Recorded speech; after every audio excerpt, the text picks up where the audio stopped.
जम्मू कश्मीर के किसी भी इलाके में आज जो मुद्दे हैं, जो बेसिक कम्युनिटीज, जो बेसिक फैसिलिटीज हैं, मुद्दे आज वहीं के वहीं हैं। लेकिन अफसोस से कहना पड़ता है कि आज भी हम सुरनकोट की कॉन्स्टिट्यूएंसी के बहुत सारे इलाके ऐसे हैं कि जहां पे आज भी हम डिस्पेंसरीज को बहाल करने की बात, जब आप कबीलों की बात करते हैं, जब आप तबकों की बात करते हैं, तो ये भी है कि हम यहाँ पे हर तबके का एक दरीना है। इस समय सुरनकोट में चल क्या रहा है? मतलब कि हमने देखा, अगर सीधे तौर पर मुकाबला जो है वो यहाँ पर ये देखा जाता है। देखिए जी, मैं अभी तो हम आपसे पहले भी बात कर रहे थे कि ये जो सीट आज की, ये जो इस वक्त की सीट है हमारी, जो सुरनकोट नशिस्त पे जो सीट है, ये इस वक्त सबसे दिलचस्प सीट जो है हॉट सीट इसे कहा। और जब भी कहीं पे भी आप किसी भी स्टेज पे जो पहाड़ी कबीले का नाम जब आता है तो हमारा जहन जो है वो डायरेक्ट जाता है सैयद मुश्ताक अहमद बुहारी पे। लेकिन 40 साल एक सियासी करियर और हुकूमत में रहना,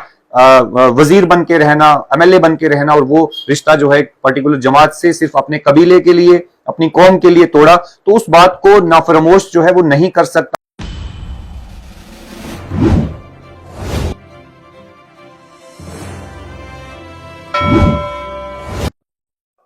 मुद्दा जनता का लेकर आज हम पहुंचे हैं पुंछ डिस्ट्रिक्ट के सुरनकोट कॉन्स्टिट्यूंसी में। यानी सुरनकोट विधानसभा जो क्षेत्र है बेहद खास माना जा रहा है और यहां पर काफी दिलचस्प जो है वो मुकाबला होने वाला है। यहां पर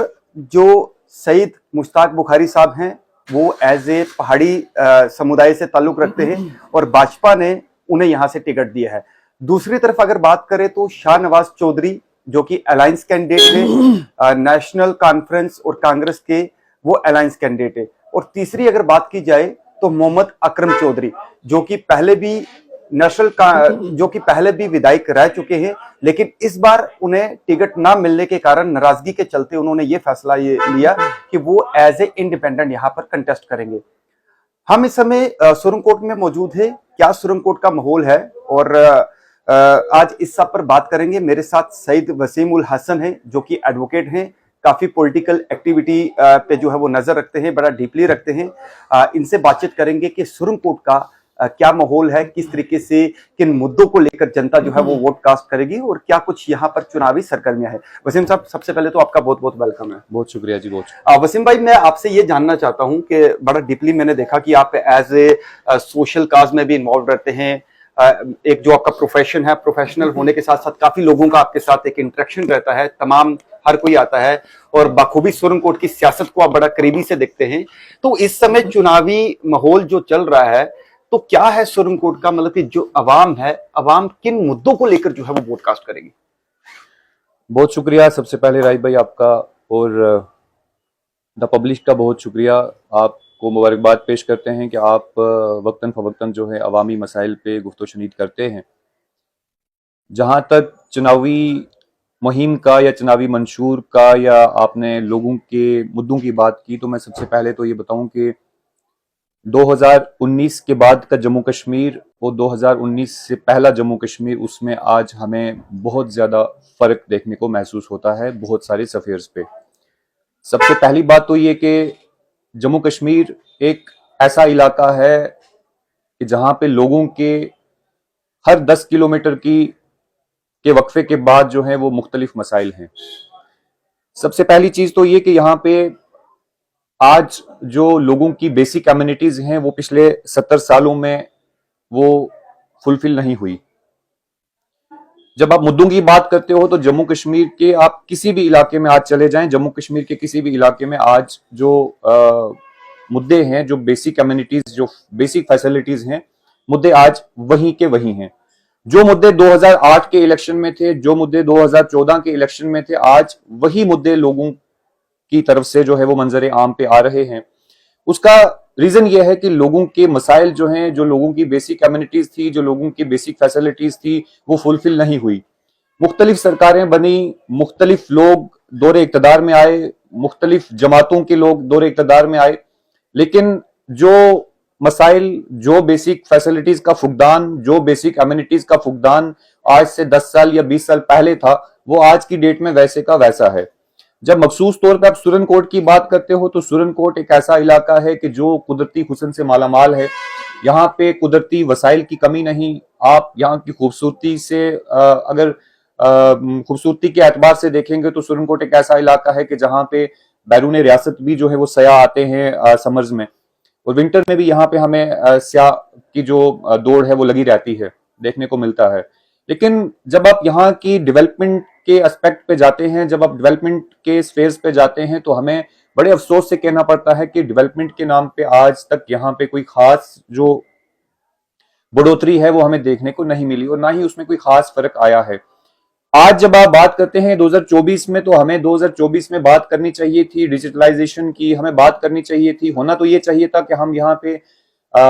बड़े प्रोफेशनल कॉलेजेस की बात करते, हम यहाँ पे बड़े इंस्टीट्यूट्स की बात करते, हम यहाँ पे एम्स जैसे इंस्टीट्यूट्स की बात करते। लेकिन अफसोस से कहना पड़ता है कि आज भी हम सुरनकोट की कॉन्स्टिट्यूएंसी के बहुत सारे इलाके ऐसे हैं कि जहां पे आज भी हम डिस्पेंसरीज को बहाल करने की बात करते हैं, जहां पे आज भी हम मिडिल स्कूल को हाई स्कूल में प्रमोट करने की बात करते हैं, जहां पे आज भी हम हमारा स्टैंडर्ड और हमारा जो डेवलपमेंट स्टैंडर्ड है वो ये है कि यहाँ पे आज भी हम टीचर्स की वैकेंसीज को फुलफिल करने की बात करते हैं।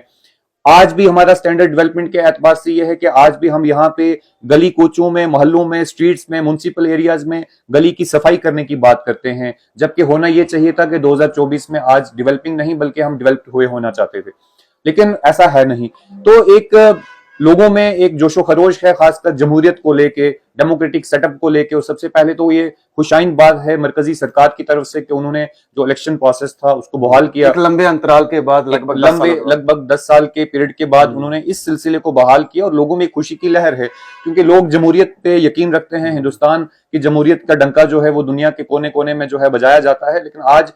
मरकजी हुकूमत का तो हम पहले शुक्रिया अदा करते हैं कि उन्होंने जमहूरी प्रोसेस को जो है वो बहाल किया, और लोगों में खुशी की लहर है कि जमहूरियत का हिस्सा बनना चाहते हैं, इस इलेक्शन प्रोसेस का हिस्सा बनकर लोग अपने अवामी नुमाइंदों को चुनना चाहते हैं, ताकि उनके जो बेसिक, जिनकी मैंने बात की, वो उन मसलों का रिड्रेसल हो सके, उन मसलों का अजाला हो सके। और मुद्दे जो है, मैंने आपको बताया कि हमारे मुद्दे जो है वो बेसिक मुद्दे हैं। ये चुनावी मुद्दे जनता के, पब्लिक के हो सकते हैं, जो जैसे आप बता रहे हैं कि इन मुद्दों को लेकर वोट कास्ट होगा। बिल्कुल, ये चुनावी मुद्दे हैं एक। और इसके अलावा यहाँ पे जब आप कबीलों की बात करते हैं, जब आप तबकों की बात करते हैं, तो ये भी है कि हम यहाँ पे हर तबके का एक दरीना मुद्दा है। आप किसी भी तबके के पास चले जाएंगे तो उनकी अपनी अपनी डिमांड्स हैं, सेपरेटली डिमांड्स हैं। तो ये जो मैंने आपको पहले डिमांड्स डिस्कस की, ये इज्तिमाई तौर पे लोगों की डिमांड्स हैं, और इनफरादी तौर पे आप जब देखेंगे तो लोगों के अलग अलग मसाइल हैं, अलग अलग एतबार से लोगों के मसाइल हैं। तो मुझे लगता है कि जो भी चुनिंदा सरकार यहाँ पे आएगी, या जो लोग यहाँ से अपनी नशिस्तों पे जीत के जो है वो ऐवान में पहुंचेंगे, तो वो लोगों के इन मसाइल का अजाला करने में अपना अहम रोल अदा करेंगे। वसीम भाई, एक चीज जानना चाहता हूँ, बेंगे आप एक यहाँ के लोकल भी हैं, अपने प्रोफेशन भी करते हैं, सियासत को बड़ा बाखूबी जानते हैं। इस समय सुरनकोट में चल क्या रहा है? मतलब कि हमने देखा, अगर सीधे तौर पर मुकाबला जो है वो यहाँ पर ये देखा जा रहा है कि जो इंडिपेंडेंट कैंडिडेट हैं अकरम चौधरी और सईद बुखारी साहब, इनके बीच में है, क्योंकि बुखारी साहब जो है पहाड़ी कम्युनिटी से ताल्लुक रखते हैं, अकरम साहब जो है वो गुजर कम्युनिटी से ताल्लुक रखते हैं, और बीच में शाहनवाज चौधरी भी हैं जो एज ए डीडीसी ऑलरेडी वो हैं, तो अलायंस कैंडिडेट हैं। तो क्या लगता है आपको कि किस तरीके की राजनीति, जो सियासत है, काफी गहमा गहमी चल रही है, कैसे देखते हैं इसको? देखिए जी, मैं अभी तो, हम आपसे पहले भी बात कर रहे थे कि ये जो सीट आज की, ये जो इस वक्त की सीट है हमारी, जो सुरनकोट नशिस्त पे जो सीट है, ये इस वक्त सबसे दिलचस्प सीट जो है वो हॉट सीट इसे कहूंगा, हॉट सीट मानी जा रही है। बर्निंग बिल्कुल बर्निंग सीट मानी जा रही है, हॉट सीट मानी जा रही है। उसका रीजन ये है कि यहाँ पे, जैसे आपने बात की, आजाद उम्मीदवार मोहतरम जनाब अकरम चौधरी साहब, जो ऑलरेडी पहले भी एमएलए रहे हैं। अकरम साहब जो है उन्होंने पहले भी जो है एज लेजिस्लेटर यहाँ पे काम किया है। उसके बाद दूसरी तरफ आप जब बात करते हैं मोहतरम सईद मुश्ताक बुखारी साहब, जिनका एक लंबा सियासी करियर है, बहुत पुराने सियासी और शख्सियत के मालिक हैं, कदावर नेता हैं। और खासकर जब आप बात करते हैं पहाड़ी कबीले की, तो पहाड़ी कबीले की जब भी आप बात करते हैं, जब भी कहीं पे भी आप किसी भी स्टेज पे जो पहाड़ी कबीले का नाम जब आता है, तो हमारा जहन जो है वो डायरेक्ट जाता है सईद मुश्ताक अहमद बुखारी पे। सईद मुश्ताक अहमद बुखारी पहाड़ी तहरीक के एक ऐसे सिपाह सिपाही रहे हैं जिन्होंने इस पहाड़ी कौम के लिए, इस पहाड़ी तबके के लिए 90 के दशक से लेके 24 के दशक तक जो है मतलब अपनी 70-75 सालों से संघर्ष जो है बिल्कुल अपनी कंप्लीट जो सियासी करियर था उन्होंने, आप ये देखें कि उन्होंने 40 साल सियासी करियर जो नेशनल कॉन्फ्रेंस के साथ उनके साथ वाबस्ता रहे, सिर्फ पहाड़ी कौम के लिए, पहाड़ी कबीले के लिए, अपनी कौम के लिए, अपने कबीले के लिए उन्होंने उस नेशनल कॉन्फ्रेंस के सियासी रिश्ते को जो है वो ठोकर मार दी। जबकि फारूक अब्दुल्ला साहब ने उनके पहाड़ी मोमेंट को अरूज पर ले जाने की बात पर जो है वो एतराज जताया, तो उन्होंने उसको भी ठुकरा दिया। नेशनल कॉन्फ्रेंस के जो ओहदा था, नेशनल कॉन्फ्रेंस के नायब सदर थे, रियासती नायब सदर थे, और उस ओहदे से उन्होंने जो है वो रिजाइन किया, पार्टी छोड़ी, 40 साल रिश्ता नेशनल कॉन्फ्रेंस से जो है वो मुनकता किया। और आज मैं आपको बताऊं कि अगर 3 या 4 दिन का कोई हमारा किसी दोस्त के साथ भी रिश्ता होता है तो हमें वो तोड़ते हुए 10 बार सोचना होता है, लेकिन 40 साल एक सियासी करियर और हुकूमत में रहना, वजीर बन के रहना, एमएलए बन के रहना, और वो रिश्ता जो है पर्टिकुलर जमात से सिर्फ अपने कबीले के लिए, अपनी कौम के लिए तोड़ा, तो उस बात को नाफरमोश जो है वो नहीं कर सकता पहाड़ी कबीला आज की डेट में। तो इसलिए कहने का मतलब ये कि पहाड़ी कबीले के एक मकबूल और मारूफ लीडर जो है वो इस वक्त सुप्रीम कोर्ट कॉन्स्टिट्यूंसी से सईद मुश्ताक अहमद बुखारी हैं। दूसरी तरफ आप जब जाते हैं तो अकरम चौधरी साहब जो हैं वो भी एक शरीफुन नफ्स इंसान हैं, उनका भी एक अपना असर रसूख है। जब आप कबीले की बात करते हैं, जब आप गुज्जर कम्युनिटी की बात करते हैं, तो गुज्जर कम्युनिटी में उनका एक बड़ा नाम है। उनके वालिद साहब जो हैं वो भी अपनी सियासी जो साथ जो है वो आज ऐसी छोड़ के गए हुए हैं कि उससे कोई दूर जो है वो इतना आसानी से जा नहीं सकता उनके कबीले का कोई भी शख्स। तो उनका एक बेहतरीन सियासी करियर रहा है। तो टक्कर जो है वो ज्यादा जो है वो देखने को ये मिल रहा है कि इन दोनों कैंडिडेट्स के बीच में है। अब फैसला तो अवाम को करना है। वहीं अलायंस का कैंडिडेट जो है वो नेशनल कॉन्फ्रेंस और कांग्रेस का मुश्तरका कैंडिडेट जनाब शाहनवाज चौधरी साहब भी हैं, वो भी एक नौजवान चेहरा है, उनके साथ भी अवाम उनका भी पॉलिटिकल कैरियर, क्योंकि एज ए यूथ वो काफी ओहदेदार रहे हैं। बिल्कुल नेशनल लेवल पे उन्होंने जो है अपनी जमात में जो है वो नेशनल लेवल पे मुख्तलिफ जिम्मेदारियां अंजाम दी हैं। तो अब देखना तो अवाम ने है, अवाम किसको ये सेहरा जो है किसके सर बांधती है। लेकिन अभी जो आज की सूरत हाल में, क्योंकि बीइंग अ पहाड़ी कम्युनिटी से मैं बिलोंग करते हुए मैं ये कहना चाहूंगा कि जो पहाड़ी जो ट्राइब है, जो पहाड़ी तबका है, उसकी जो जितनी भी उम्मीदें वाबस्ता हैं वो इस वक्त सईद मुश्ताक बुखारी से वाबस्ता हैं, क्योंकि उन्होंने इस कौम के लिए यहां तक कह दिया कि मैं कौम के लिए मुझे जिस हद तक जाना पड़े मैं जाऊंगा, लेकिन अपनी कौम को मैं काफी कंट्रोवर्सी में भी आए थे लोगों ने, बिल्कुल कंट्रोवर्सी में आए थे। और मैं ये चीज वाज़ह करना चाहूंगा, लेकिन उनका स्टैंड कायम रहा। बिल्कुल मैं ये चीज वाज़ह करना चाहूंगा कि पॉलिटिक्स में जब आप 2 किश्तियों पे सवार होते हो तो आपका कोई भी मंजिल, कोई भी ठिकाना नहीं होता है। मुश्ताक बुखारी की एक बात की सताइश जरूर करनी होगी हमें, एक बात की हमें जरूर तारीफ करनी होगी कि उनका जो स्टैंड रहा वो स्टैंड पे जरूर अड़े रहे, कौम के लिए अड़े रहे, अपने बच्चों के लिए नहीं अड़े रहे, अपने किसी फैमिली मेंबर के लिए नहीं अड़े, बल्कि पूरे इज्तमाई तौर पे कौम के लिए, अपने पूरे कबीले के लिए वो जो है वो एक चट्टान की तरह बन के सामने रहे।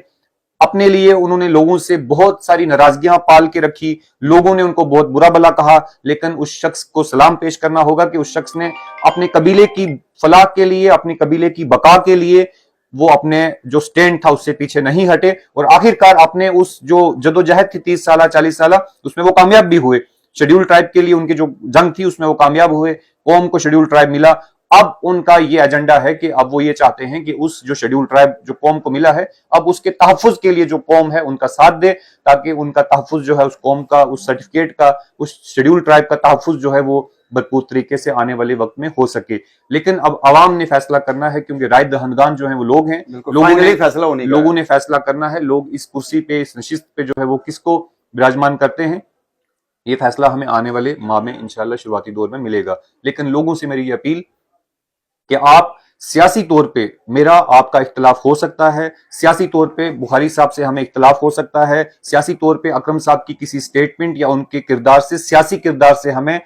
ऑब्जेक्शन हो सकती है, लेकिन मेरी तमाम व्यूअर्स से आपके माध्यम से गुजारिश होगी कि खुदारा आप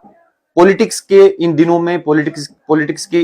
इस पूरे मुहिम में जो है आप किसी भी कैंडिडेट की जात पे अटैक ना करें, किसी कैंडिडेट के साथ पर्सनल ना हो, कास्टिज्म के जो है आप जो वोट्स हैं आप अपने तरीके से आप कंपेन करें, अपने खुशअस्लूबी से, संजीदगी से, मैच्योरिटी से कंपेन करें, और आप लोगों को कन्विंस करें, उनको डराएं मत, लोगों को कन्विंस करें। और किसी भी दूसरे कैंडिडेट के लिए, कोई भी किसी भी पार्टी का, चाहे वो पहाड़ी कबीले का हो या गुज्जर कबीले का शख्स कोई भी हो जी, किसी भी कैंडिडेट के लिए, किसी भी पार्टी के किसी वर्कर के लिए कोई ऐसा नाजेबा अल्फाज सोशल मीडिया पे वर्बली फिजिकली कैसे भी वो इस चीज को इस्तेमाल ना करे, ताकि हमारे जो सोशल रिलेशंस हैं, पॉलिटिक्स का ये जो मंशूर है ये 2 महीने के अंदर कुछ समय के लिए होता है। ये एहतताम हो जाएगा। वापस हम लोगों ने एक दूसरे के साथ मुंह लगना है, एक दूसरे हमारी कब्रें जो हैं वो साझी हैं, हमारे कब्रिस्तान साझे हैं, हमारे रिश्ते हैं आपस में। तो मैं ये गुजारिश करना चाहूंगा कि सियासी जो मसाइल हैं उनको सियासत तक ही महदूद रखें और पर्सनल लेवल पे, पर्सनल किसी कैंडिडेट की जात पे अटैक ना करें, किसी कबीले के लिए, किसी फैमिली के लिए जो है वो पर्सनली अटैक ना करें। मेरा नौजवानों के नाम यही पैगाम रहेगा। बहुत बहुत शुक्रिया हमारे साथ बात करने के लिए। तो ये सईद वसीमुल हसन थे, एडवोकेट, जो कि काफी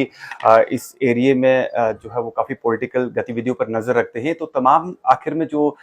इन्होंने सब लोगों से अपील की है, हालांकि ये अपील नहीं की है कि तुम लोग किसको वोट दो, इन्होंने ये अपील की है कि अपने जो रिलेशन है किसी मतलब कि पर्टिकुलर किसी कास्ट को टारगेट ना करे। तो ये एक मैसेज जो है पूरी सोसाइटी में, पूरे समाज में जाना चाहिए कि बिना मजहब मिल्लत जो है आपका जो राइट है वोट डालने का, वो डालिएगा, ताकि उसमें आपसी संबंध जो है वो खराब ना हो। बहरहाल सुरनकोट कांस्टिट्यूंसी में सीधे तौर पर जो फाइट है वो हमने इनसे बातचीत की। सईद मुश्ताक बुखारी साहब जो कि भाजपा से कैंडिडेट हैं, जो मोहम्मद अकरम चौधरी साहब हैं वो इंडिपेंडेंट है, तो शाहनवाज चौधरी। तो काफी सियासी घमासान जो है वो पूरा देखने को मिल रहा है। अब फाइनली जनता ने तय करना है कि 25 तारीख को वोटिंग के बाद जब 8 को ये फाइनली रिजल्ट आएंगे तो जनता जो है वो जो ताज है वो किसके सर पर रहेगी, किस नेता को अपना विधायक बनाएगी और किसको विधायक बनाकर आगे भेजेगी। बहरहाल ये हमारी कोशिश थी कि कुछ पर्सनैलिटीज के साथ, कुछ उन लोगों के साथ हम बातचीत करें जो कि अपने उस विधानसभा क्षेत्र, अपने उस इलाके में वहां का माहौल बताए, वहां के क्या ग्रीवेंसेस हैं, क्या मुद्दे हैं, किन मुद्दों को लेकर जनता वोट कास्ट करेगी, वो एक देखना जो है वो बाकी होगा। क्योंकि सुरनकोट की इस समय सीट काफी बर्निंग, एक हॉट सीट मानी जा रही है और तमाम जितनी भी सियासी पार्टी हैं उनका फोकस जो है इसी सीट पर है। अब देखना है कि मुकाबला तो दिलचस्प है, लेकिन फाइनल रिजल्ट आने के बाद ही ये स्पष्ट हो पाएगा कि आखिर कौन है यहाँ का विजेता। आप जुड़े रहिए द पब्लिश मिरर के साथ। हम जल्द ही किसी और पर्सनैलिटी के साथ लेकर हाजिर होंगे। नमस्कार।